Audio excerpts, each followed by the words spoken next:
파이몬이라는 악마에 대해 들어본 적이 있습니까? 지옥의 왕이자 신비학의 대가이며 고대 비밀의 수호자인 파이몬은 마법서와 소환의식에서 등장하는 신비롭고 논란이 많은 존재입니다. 그러나 파이몬은 과연 누구일까요? 어둠을 상징하는 사악한 존재일까요? 아니면 그의 영역에 발을 들일 용기를 가진 자만이 접근할 수 있는 금지된 지식의 원천일까요? 우리는 악마학의 심연 속으로 뛰어들어 이 전설적인 존재를 둘러싼 비밀을 풀어보려 합니다. 파이몬의 신비로운 존재를 더 잘 이해하기 위해서는 그의 기원을 추적해야 합니다. 그가 언급된 고대 마법서와 신비학적 문헌을 따라가며 그 뿌리를 탐구해야 합니다. 우리의 첫 번째 목적지는 악마학의 기초적인 저서인 솔로몬의 작은 열쇠, 즉 레메게톤입니다. 이 17세기 마법서는 파이몬을 주요 인물로 묘사하며 72명의 악마 중에서 9번째 자리를 차지하고 있다고 설명합니다. 그는 지옥의 왕 중 한 명으로 소개되며 이는 그가 지옥의 세계에서 엄청난 힘과 영향력을 가지고 있음을 보여줍니다. 또한 그는 서쪽의 왕으로도 알려져 있습니다. 솔로몬의 작은 열쇠에서는 파이몬을 여성적인 얼굴을 가진 남성으로 묘사하며 빛나는 왕관을 쓰고 단복 낙타를 타고 있는 모습으로 나타냅니다. 이러한 묘사는 남성성과 여성성이 조화를 이루고 있는 그의 양면적이고 복잡한 본질을 암시합니다. 지옥의 서열에서 보면 파이몬은 지옥의 왕들 중 하나로 루시퍼에게만 종속된 존재입니다. 그는 200개의 군단을 거느리는 군사 지도자로 그의 강력한 권력과 영향력을 보여줍니다. 일부 마법서에서는 파이몬이 다른 악마들, 즉 베발과 아발람과 함께 특정한 임무를 수행한다고 기록하고 있습니다.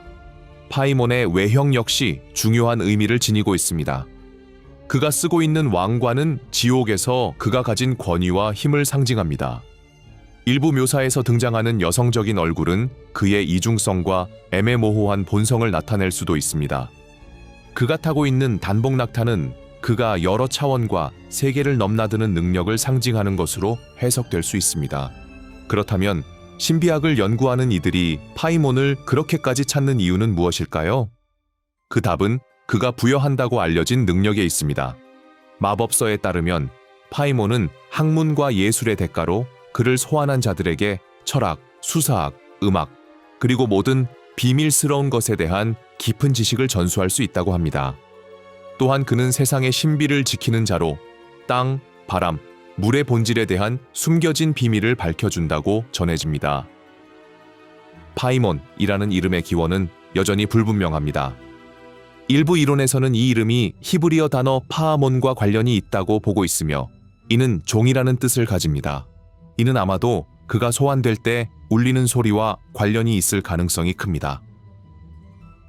다른 가설들은 파이몬이 그리스 신화의 자연과 풍요의 신인 판과 관련이 있을 가능성을 제기하거나 특정 고대 문화에서 파이몬, 페이몬이라는 용어가 수호신 또는 영적 존재를 의미했을 가능성을 언급합니다. 파이몬의 모습은 세기를 거치며 변해왔습니다. 솔로몬의 작은 열쇠에서는 그를 중성적인 특징을 가진 존재로 묘사하는 반면 콜랭드 플랑시, 콜린드 플랜시의 지옥사전, 딕셔네어 인퍼널과 같은 다른 저작에서는 그를 더욱 남성적이고 위압적인 모습으로 표현합니다. 이 책에서는 뚜렷한 뿔과 강렬한 표정을 지닌 모습으로 등장합니다. 이러한 다양한 묘사들은 시대별로 파이몬이 다양한 해석과 변형을 거쳐왔음을 보여주며 각 시대의 신념과 세계관에 의해 형성되었습니다.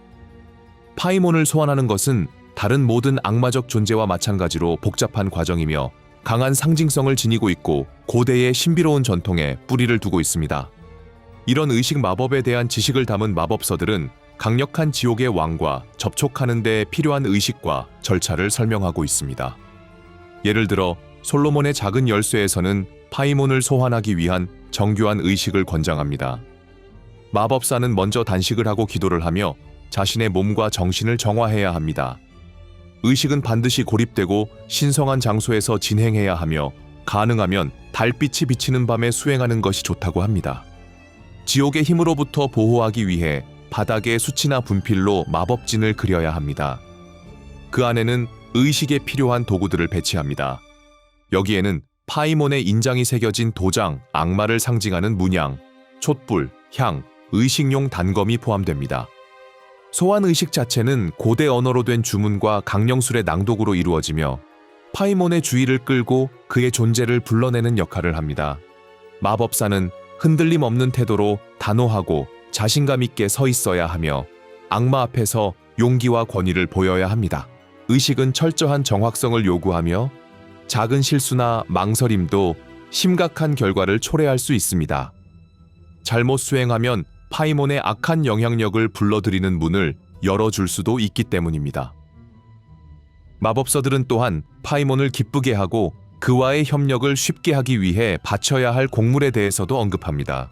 여기에는 귀한 보석, 귀금속, 향기로운 약초, 그리고 동물의 희생 제물이 포함됩니다. 그러나 현대의 많은 신비학적 전통에서는 희생의식을 강하게 반대하며 모든 생명체를 존중해야 한다는 점을 강조하고 있습니다. 마법서에서는 파이몬의 힘과 그것을 활용하는 방법에 대해 자세히 설명하지만 그의 성격은 여전히 수수께끼에 쌓여 있습니다.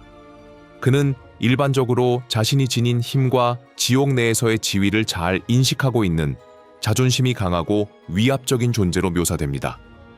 반면 일부 기록에서는 마법사가 그에게 예의를 갖추고 확고한 태도를 보일 경우 그를 설득하여 자신의 요구를 들어주도록 할 수도 있다고 말합니다. 어떤 문헌에서는 파이몬을 명료하고 설득력 있는 화법을 구사하는 존재로 묘사하는 반면 또 다른 기록에서는 권위에 대한 도전을 용납하지 않는 성급하고 참을성 없는 존재로 그려집니다. 겉으로 보이는 그의 이중적인 성격은 파이몬을 더욱 신비로운 존재로 만들며 복잡하고 매혹적인 캐릭터로 자리 잡게 합니다. 파이몬과 맺는 계약은 논란의 대상이며 여전히 베일에 쌓여 있습니다. 일부 마법서에서는 악마와 계약을 맺을 가능성을 언급하며 지식, 권력 또는 부를 대가로 서비스를 제공하거나 공물을 바치는 방식으로 이루어진다고 합니다. 그러나 이러한 계약은 종종 위험하고 예측 불가능한 것으로 묘사되며 마법사를 영적 육체적 파멸로 이끌 수도 있습니다. 신비학적 전통에서는 야망과 권력에 대한 갈망에 굴복하지 말라고 경고하며 마법의 길은 반드시 책임감 있게 걸어야 한다고 강조합니다. 파이몬의 존재는 다른 많은 악마적 존재들처럼 모호함과 역설로 가득 차 있습니다. 그는 종종 어둠과 관련된 지옥의 존재로 묘사되지만 일부 신비주의적 사상에서는 그를 선한 목적으로도 활용할 수 있는 지식과 힘의 원천으로 보기도 합니다. 파이몬이 영적 안내자로서의 역할을 하는 이유는 지혜를 부여하고 숨겨진 비밀을 밝혀낼 수 있는 능력 때문입니다. 어떤 신비주의자들은 파이몬이 인간이 지닌 한계를 극복하고 지식을 추구하는 과정을 상징한다고 믿습니다. 이러한 관점에서 파이몬을 소환하는 것은 단순히 악과 계약을 맺는 것이 아니라 강력한 존재와의 대화를 통해 자신의 길을 비추고 내면의 성찰과 영적 성장을 돕는 행위라고도 볼 수 있습니다. 그럼에도 불구하고 파이몬의 도덕적 모호성은 여전히 논쟁의 대상입니다. 한편으로는 안내자이자 지혜의 원천으로 볼 수 있지만 다른 한편으로는 마법의 위험성과 지옥의 힘과 연관된 악마이기도 합니다. 어떤 사람들은 파이몬의 본성이 근본적으로 사악하다고 주장하는 반면 다른 이들은 그가 미치는 영향이 소환자의 의도에 따라 달라질 수 있다고 믿습니다. 파이몬은 마치 거울과 같아서 그를 소환하는 자의 욕망과 동기를 반영하는 존재일지도 모릅니다. 지금까지 살펴본 것처럼 파이몬은 복잡하고 모호한 존재입니다. 그는 지옥의 힘과 관련된 악마이지만 동시에 그의 영역에 발을 들일 용기가 있는 이들에게는 영적 안내자이자 지식의 원천이 될 수도 있습니다. 그가 지닌 풍부한 상징성은 인간 본성의 이중성과 금지된 지식에 대한 갈망을 깊이 성찰하도록 만듭니다. 파이몬은 이제 마법서의 경계를 넘어 대중문화 속에서도 등장하고 있습니다. 영화, 게임, 그리고 여러 현대 작품에서 그를 찾아볼 수 있습니다. 이러한 존재감은 파이몬과 같은 악마적 존재들이 인간의 상상력에 강한 매력을 발휘하고 있음을 보여주며 미지의 세계를 탐험하고자 하는 호기심과 욕망을 불러일으킵니다.